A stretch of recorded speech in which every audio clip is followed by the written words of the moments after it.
জয় মা তারা বাতাসা মেশিং ব্যান্ডেল। আজ 29শে জুলাই। এই দেখুন বাতাসা বেরাচ্ছে সব 14টাই লাইন। এই দেখো এরকম বেরাবে সব বাতাস, ওই দিকটা সাবধান। 1 2 3, ওই যে দাদা বসে আছে 4, আর বাইরে 5 জনের বাতাসার মেশিনের ট্রেনিং চলছে। কোয়ালিটি কেমন আছে কাকু? ঠিক আছে কোয়ালিটি। এই দেখুন এই বাতাসা শুকিয়ে যাবে, হাওয়া মারতে হবে না।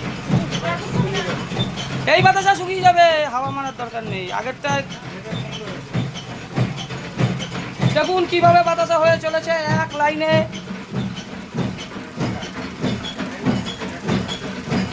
ঠিক আছে, এর সাইজটা দেখুন,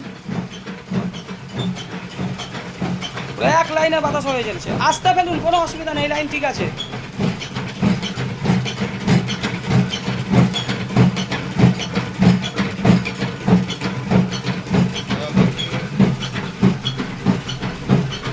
এক সাইজ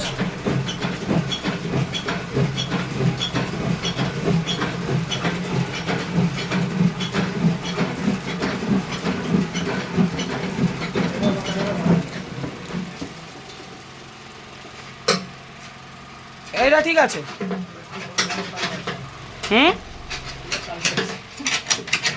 দেখুন ট্যাঙ্কের মধ্যে, এই দেখুন কাকু ঠিক আছে, ট্যাঙ্কের মধ্যে 200-250 গ্রাম মালও জমেনি। এদিকে আসুন। আমাদের এরকম বাতাস হয়, এবার প্রথমে একটু গন্ডগোল হয়ে গেছিল। ঠিক আছে, ট্যাঙ্কে মাল জমেছে, ক্লিয়ার তো? ঠিক আছে, আগের বার কেমন জমেছিল? এরকম না দেখাতে পারলে আমাদের পোষায় না। এবার নেও না নেও পরের কথা। দেখলেন ট্যাঙ্কের মধ্যে 200-250 গ্রাম, যেটুকু উপরে লেগে থাকার সেইটুকু, ওই সামনের দিকে একটু লেগে থাকা আর পিছনে, মাঝখানে কিন্তু কিছুই মাল নাই। এই 200-300 গ্রাম মাল, 17 কেজি 16 কেজির পাক, 200-250 গ্রাম মাল জমলো ট্যাঙ্কের মধ্যে।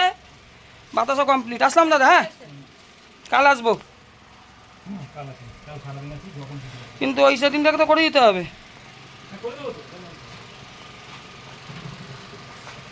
দেখুন বাতাসা কত সুন্দর বাতাসা।